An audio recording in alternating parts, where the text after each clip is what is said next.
Kogilu layout ಅಕ್ರಮ ತೆರವು ಈಗ ಕಾಂಗ್ರೆಸ್ಗೆ ಮಗ್ಗುಲ ಮುಳ್ಳಾಗಿ ಚುಚ್ಚುತ್ತಾನೆ ಇದೆ. ಐಷಾರಾಮಿ ಮನೆ ನೀಡುವುದಕ್ಕೆ ಹೊರಟ ಸರ್ಕಾರಕ್ಕೆ ಇದೀಗ ಹೊಸ ತಲೆನೋವು ಶುರುವಾಗಿದೆ.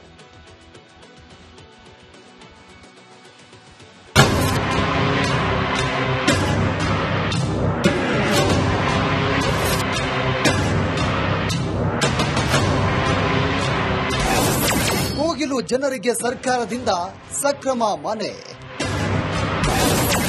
ಅಕ್ರಮ ನಿವಾಸಿಗಳ ಸಂಖ್ಯೆ 187ರಿಂದ 300ಕ್ಕೆ ಏರಿಕೆ.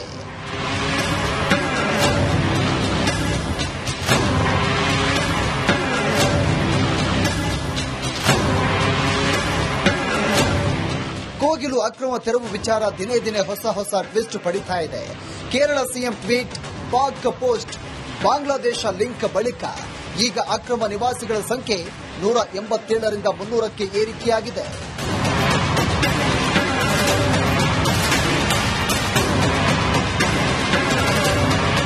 ಕೋಗಿಲು ಲೇಔಟ್ ಒತ್ತುವರಿದಾರರಿಗೆ ಮನೆ ಭಾಗ್ಯ ಕೊಡಲು ಕಾಂಗ್ರೆಸ್ ಎಲ್ಲ ಸಿದ್ಧತೆ ಮಾಡಿಕೊಂಡಿದೆ.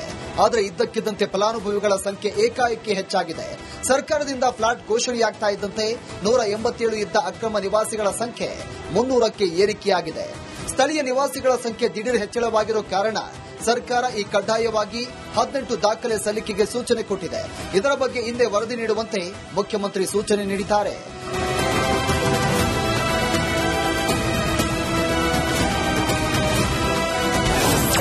ಫಕೀರ್ ಕಾಲೋನಿ ಆಯ್ತು, ಈಗ ವಾಸಿಂ ಲೇಔಟ್ ಸರದಿ. ತಮ್ಮ ಮನೆ ತೆರವು ಮಾಡಿ ಎಂದು ಹೊಸ ಡಿಮ್ಯಾಂಡ್.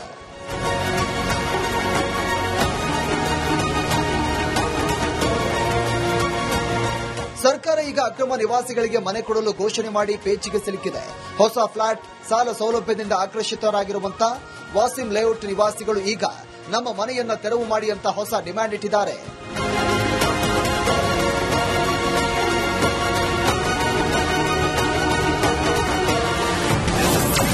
ಮನೆ ಹಂಚಿಕೆಗೆ ಇಬ್ಬರು ಕಾಂಗ್ರೆಸ್ ನಾಯಕರ ಒತ್ತಡ. ದಾಖಲೆ ತನಿಖೆ ಬಳಿಕವೇ ಮನೆ ನೀಡುವಂತೆ ಬಿಜೆಪಿ ಪಟ್ಟು.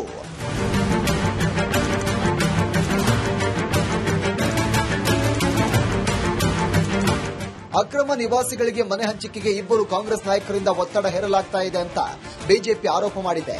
ಅಲ್ಲದೆ ಕಾಂಗ್ರೆಸ್ನಿಂದ ವೋಟ್ ಬ್ಯಾಂಕ್ ರಾಜಕೀಯ ಅಂತ ಸುರೇಶ್ ಕುಮಾರ್ ಟಕ್ಕರ್ ಕೊಟ್ಟಿದ್ದಾರೆ.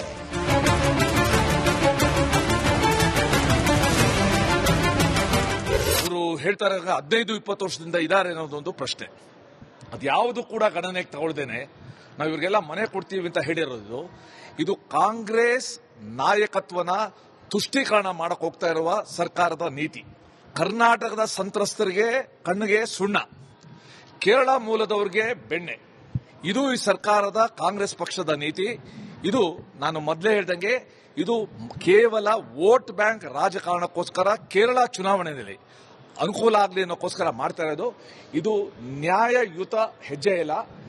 ಒಂದು ಅಕ್ರಮವನ್ನ ಈ ರೀತಿ ಸಕ್ರಮ ಮಾಡೋದು ಕೂಡ ಸರ್ಕಾರದ ಅಕ್ರಮ ನೀತಿ ಅಂತ ಇಷ್ಟಪಡ್ತೀನಿ. ಕರ್ನಾಟಕ ರಾಜ್ಯದಲ್ಲಿ ಒಂದು ಆತಂಕದ ಪರಿಸ್ಥಿತಿ, ಚಿಂತಾಜನಕವಾದಂಥ ಒಂದು ಪರಿಸ್ಥಿತಿ ನಿರ್ಮಾಣ ಮಾಡಲಿಕ್ಕೆ ಕಾರಣಕರ್ತರಾಗ್ತಿದ್ದಾರೆ. ಇಲ್ಲಿ ಮೂಲಭೂತವಾಗಿ ಮನೆ ಕೊಡೋದು ಒಂದು ಭಾಗ ಬಿಡಿ, ಅದು ಮತ್ತೆ ಮಾತಾಡಬಹುದು. ಇವರು ಬಾಂಗ್ಲಾದೇಶಿಗಳು ಅನ್ನುವಂಥದ್ದು ಬಹಳ ಸ್ಪಷ್ಟವಾಗಿ ವ್ಯಕ್ತವಾಗ್ತಿರುವಂಥದ್ದು. ಬಡವರಿಗೆ, ನಿರ್ಗತಿಕರಿಗೆ, ವಸತಿ ರಹಿತರಿಗೆ ಮನೆ ಕೊಡೋದು ಸರ್ಕಾರದ ಕರ್ತವ್ಯ. ಅದಕ್ಕೂ ರೀತಿ ನೀತಿ ಇದೆ. ಆ ರೀತಿ ನೀತಿ ಬಗ್ಗೆ ಮಾತಾಡೋಣ. ಆದರೆ ಇವರು ನಮ್ಮ ದೇಶದವರೇ ಅಲ್ಲ ಅನ್ನೋಂಥದ್ದನ್ನ ಬಹಳ ಸ್ಪಷ್ಟವಾಗಿ ಹೇಳಕ್ ಇಷ್ಟಪಡ್ತೀನಿ. ಬಿಸಿ ತುಪ್ಪವನ್ನ ನುಂಗಲು ಆಗದೆ ಇತ್ತ ಉಗುಳಲು ಆಗದಂತ ಪರಿಸ್ಥಿತಿಯಲ್ಲಿ ಕಾಂಗ್ರೆಸ್ ಸಿಲುಕಿದ್ದು ಇನ್ನು ಏನೇನಾಗುತ್ತೋ ಕಾದು ನೋಡಬೇಕಿದೆ.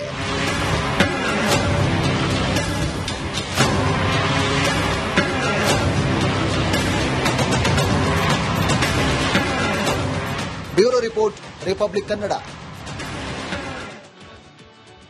ಕೋಗಿಲು ಲೇಔಟ್ ಅಕ್ರಮ ತೆರವು ಈಗ ಕಾಂಗ್ರೆಸ್ಗೆ ಮಗ್ಗುಲ ಮುಳ್ಳಾಗಿ ಚುಚ್ಚುತ್ತಾನೆ ಇದೆ. ಐಷಾರಾಮಿ ಮನೆ ನೀಡುವುದಕ್ಕೆ ಹೊರಟ ಸರ್ಕಾರಕ್ಕೆ ಇದೀಗ ಹೊಸ ತಲೆನೋವು ಶುರುವಾಗಿದೆ.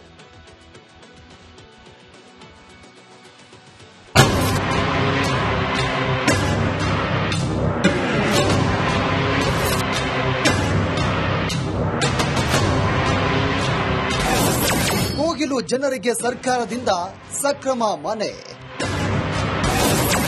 ಅಕ್ರಮ ನಿವಾಸಿಗಳ ಸಂಖ್ಯೆ 187ರಿಂದ 300ಕ್ಕೆ ಏರಿಕೆ.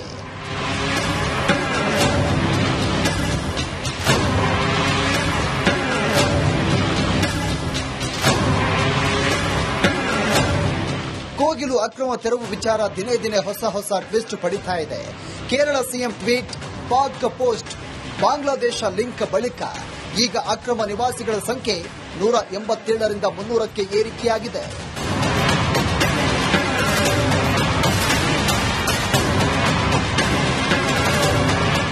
ಕೋಗಿಲು ಲೇಔಟ್ ಒತ್ತುವರಿದಾರರಿಗೆ ಮನೆ ಭಾಗ್ಯ ಕೊಡಲು ಕಾಂಗ್ರೆಸ್ ಎಲ್ಲ ಸಿದ್ಧತೆ ಮಾಡಿಕೊಂಡಿದೆ.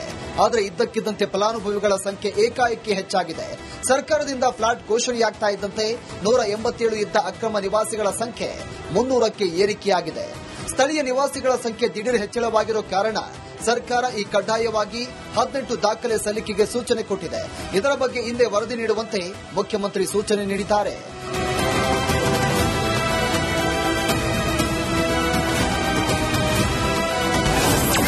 ಫಕೀರ್ ಕಾಲೋನಿ ಆಯ್ತು, ಈಗ ವಾಸಿಂ ಲೇಔಟ್ ಸರದಿ.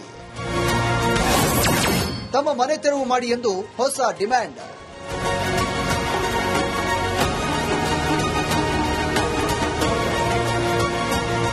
ಸರ್ಕಾರ ಈಗ ಅಕ್ರಮ ನಿವಾಸಿಗಳಿಗೆ ಮನೆ ಕೊಡಲು ಘೋಷಣೆ ಮಾಡಿ ಪೇಚಿಗೆ ಸಿಲುಕಿದೆ. ಹೊಸ ಫ್ಲಾಟ್ ಸಾಲ ಸೌಲಭ್ಯದಿಂದ ಆಕರ್ಷಿತರಾಗಿರುವಂತ ವಾಸಿಂ ಲೇಔಟ್ ನಿವಾಸಿಗಳು ಈಗ ನಮ್ಮ ಮನೆಯನ್ನ ತೆರವು ಮಾಡಿ ಅಂತ ಹೊಸ ಡಿಮ್ಯಾಂಡ್ ಇಟ್ಟಿದ್ದಾರೆ.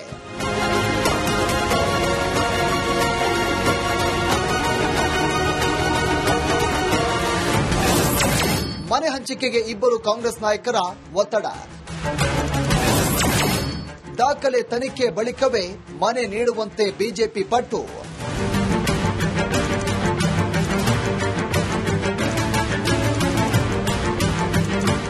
ಅಕ್ರಮ ನಿವಾಸಿಗಳಿಗೆ ಮನೆ ಹಂಚಿಕೆಗೆ ಇಬ್ಬರು ಕಾಂಗ್ರೆಸ್ ನಾಯಕರಿಂದ ಒತ್ತಡ ಹೇರಲಾಗ್ತಾ ಇದೆ ಅಂತ ಬಿಜೆಪಿ ಆರೋಪ ಮಾಡಿದೆ. ಅಲ್ಲದೆ ಕಾಂಗ್ರೆಸ್ನಿಂದ ವೋಟ್ ಬ್ಯಾಂಕ್ ರಾಜಕೀಯ ಅಂತ ಸುರೇಶ್ ಕುಮಾರ್ ಟಕ್ಕರ್ ಕೊಟ್ಟಿದ್ದಾರೆ.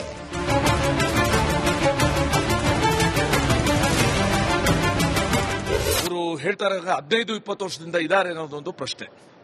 ಅದ್ಯಾವುದು ಕೂಡ ಗಣನೆಗೆ ತಗೊಳ್ದೇನೆ ನಾವು ಇವ್ರಿಗೆಲ್ಲ ಮನೆ ಕೊಡ್ತೀವಿ ಅಂತ ಹೇಳಿರೋದು ಇದು ಕಾಂಗ್ರೆಸ್ ನಾಯಕತ್ವನ ತುಷ್ಟೀಕರಣ ಮಾಡಕ್ ಹೋಗ್ತಾ ಇರುವ ಸರ್ಕಾರದ ನೀತಿ. ಕರ್ನಾಟಕದ ಸಂತ್ರಸ್ತರಿಗೆ ಕಣ್ಣಿಗೆ ಸುಣ್ಣ, ಕೇರಳ ಮೂಲದವರಿಗೆ ಬೆಣ್ಣೆ. ಇದು ಈ ಸರ್ಕಾರದ ಕಾಂಗ್ರೆಸ್ ಪಕ್ಷದ ನೀತಿ. ಇದು ನಾನು ಮೊದಲೇ ಹೇಳ್ದಂಗೆ ಇದು ಕೇವಲ ವೋಟ್ ಬ್ಯಾಂಕ್ ರಾಜಕಾರಣಕ್ಕೋಸ್ಕರ ಕೇರಳ ಚುನಾವಣೆಯಲ್ಲಿ ಅನುಕೂಲ ಆಗಲಿ ಅನ್ನೋಕ್ಕೋಸ್ಕರ ಮಾಡ್ತಾ ಇರೋದು. ಇದು ನ್ಯಾಯಯುತ ಹೆಜ್ಜೆ ಇಲ್ಲ. ಒಂದು ಅಕ್ರಮವನ್ನ ಈ ರೀತಿ ಸಕ್ರಮ ಮಾಡೋದು ಕೂಡ ಸರ್ಕಾರದ ಅಕ್ರಮ ನೀತಿ ಅಂತ ಹೇಳಿ ಇಷ್ಟಪಡ್ತೀನಿ. ಕರ್ನಾಟಕ ರಾಜ್ಯದಲ್ಲಿ ಒಂದು ಆತಂಕದ ಪರಿಸ್ಥಿತಿ, ಚಿಂತಾಜನಕವಾದಂಥ ಒಂದು ಪರಿಸ್ಥಿತಿ ನಿರ್ಮಾಣ ಮಾಡಲಿಕ್ಕೆ ಕಾರಣಕರ್ತರಾಗ್ತಿದ್ದಾರೆ. ಇಲ್ಲಿ ಮೂಲಭೂತವಾಗಿ ಮನೆ ಕೊಡೋದು ಒಂದು ಭಾಗ ಬಿಡಿ, ಅದು ಮತ್ತೆ ಮಾತಾಡಬಹುದು. ಇವರು ಬಾಂಗ್ಲಾದೇಶಿಗಳು ಅನ್ನೋಂಥದ್ದು ಬಹಳ ಸ್ಪಷ್ಟವಾಗಿ ವ್ಯಕ್ತವಾಗ್ತಿರುವಂಥದ್ದು. ಬಡವರಿಗೆ, ನಿರ್ಗತಿಕರಿಗೆ, ವಸತಿ ರಹಿತರಿಗೆ ಮನೆ ಕೊಡೋದು ಸರ್ಕಾರದ ಕರ್ತವ್ಯ. ಅದಕ್ಕೂ ರೀತಿ ನೀತಿ ಇದೆ. ಆ ರೀತಿ ನೀತಿ ಬಗ್ಗೆ ಮತ್ತೆ ಮಾತಾಡೋಣ. ಆದರೆ ಇವರು ನಮ್ಮ ದೇಶದವರೇ ಅಲ್ಲ ಅನ್ನೋಂಥದ್ದನ್ನ ಬಹಳ ಸ್ಪಷ್ಟವಾಗಿ ಹೇಳಕ್ ಇಷ್ಟಪಡ್ತೀನಿ. ಬಿಸಿ ತುಪ್ಪವನ್ನ ನುಂಗಲು ಆಗದೆ ಇತ್ತ ಉಗುಳಲು ಆಗದಂತ ಪರಿಸ್ಥಿತಿಯಲ್ಲಿ ಕಾಂಗ್ರೆಸ್ ಸಿಲುಕಿದ್ದು ಇನ್ನು ಏನೇನಾಗುತ್ತೋ ಕಾದು ನೋಡಬೇಕಿದೆ.